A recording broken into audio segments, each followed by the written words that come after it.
C'est jusqu'au 9 novembre à Saint-Étienne, Pléiade, le Festival des Arts Numériques. Un événement dédié aux arts numériques au cœur du centre-ville avec pas moins de 35 œuvres réparties sur une trentaine de sites.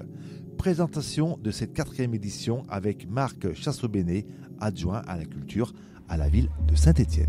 C'est un festival extrêmement pluriel qui se déroule dans des lieux patrimoniaux, dans les commerces, sur les places du centre-ville. C'est finalement aussi la pluralité des artistes émergents, des étudiants, des artistes très confirmés qui ont un nom aujourd'hui reconnu. C'est des partenaires extrêmement divers, la Fête des Lumières de Lyon, le Festival Vidéoforme de Clermont, autant de partenaires prestigieux qui font de cet événement un grand événement numérique.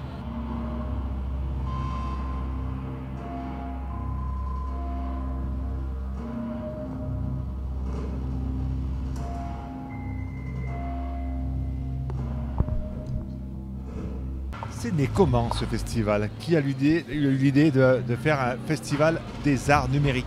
Alors ce festival, c'est intéressant, sa genèse, puisque c'est un festival qui est né d'abord de l'intention de montrer la création numérique à Saint-Étienne, qui est très dynamique avec l'université Jean Monnet, mais aussi le Random Lab, qui est le département numérique de l'École supérieure d'art et de design. Et puis cette volonté aussi de dynamiser le centre-ville à l'époque, après les Gilets jaunes, mais aussi dans une période qui parfois est un peu morne. Et donc finalement, ces deux intentions artistiques et économiques se sont rejointes et ont créé le festival Pléiade.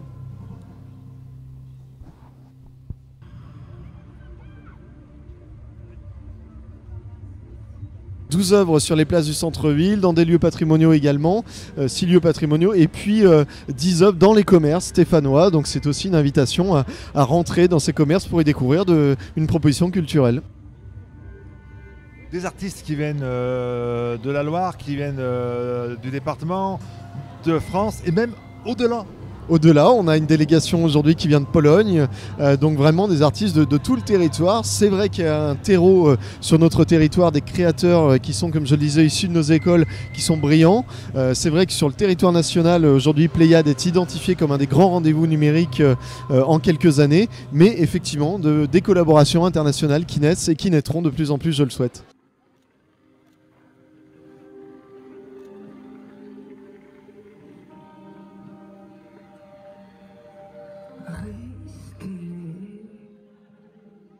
Cinq jours de festival, on pourrait peut-être regretter que ça ne dure pas assez longtemps. Oui, effectivement. Alors voilà, c'est aussi peut-être ce caractère éphémère qui en fait tout le charme. Ce sont des créations qui viennent s'installer, qui viennent envahir le centre-ville et puis qui disparaîtront dimanche soir. Donc il faut en profiter. C'est aussi le charme de cette création numérique qui vient s'implanter un peu partout finalement. C'est le Metallia Sound System et c'est une œuvre totémique qui vise à un peu regrouper de manière universelle tous les gens autour de cette sculpture en fait, qui est une sculpture qui est un système son mais en 360 degrés, où toutes les écoutes sont similaires quel que soit l'endroit où on se situe. Du coup tout le monde est équitable vis-à-vis de ça. Et ça propose juste une occasion d'apprécier l'aspect lumineux et sonore, tout simplement. Une technique simple, c'est des éclairages de fêtes foraines. C'est des éclairages, en fait, effectivement, c'est des éclairages qui ne sont pas contrôlés par ordinateur. Des éclairages qui sont contrôlés par des circuits électriques. Et c'est les mêmes techniques d'éclairage qui sont utilisées par les forains et pour les fêtes foraines, les manèges. Donc c'est assez simple, assez rudimentaire, mais ça marche vraiment bien. Il y a un côté un peu rustique, donc inspiré des camions japonais de Decotora. Mais en même temps, j'aime bien cet aspect où l'œuvre est autonome. Elle ne nécessite pas d'intervention électronique. On l'allume et elle vit sa vie. C'est simplement électrique.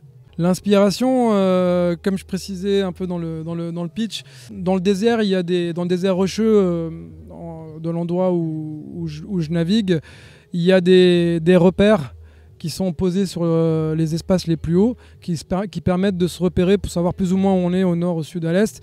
Et je m'étais dit ce serait bien qu'un de ces repères, au lieu qu'il soit blanc, il soit tout simplement lumineux et sonore, et ce soit une forme de signal fédérateur. Donc en fait, il émettrait une sorte de signal, et n'importe quel individu qui serait perdu dans sa pérégrination dans le désert pourrait simplement se retrouver en rejoignant ce signal lumineux et sonore.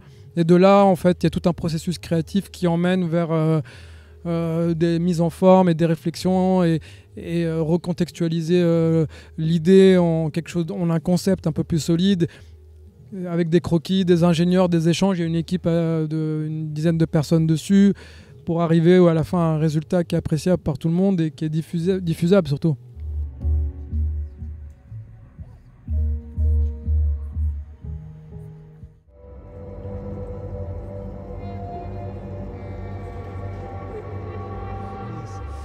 Du coup, c'est Asclepion, donc c'est une œuvre végétale et numérique. Sur le projet, on a voulu travailler uniquement sur des plantes médicinales de la région. Donc moi, je suis dans les monts du Lyonnais, donc c'est que des plantes de la région. L'idée, c'était de retrouver du sens dans le végétal et des propriétés qu'elles apportent pour le bien-être du corps. Donc c'est un Asclepion, donc c'est un temple grec au dieu Asclepios, dieu de la médecine. Et donc du coup, on trouve toutes les plantes médicinales. En flashant les QR codes qui sont sur les cartels, on va trouver toutes les propriétés de chaque plante. Et l'idée principale du projet, c'était qu'on sait que les plantes génèrent des fréquences.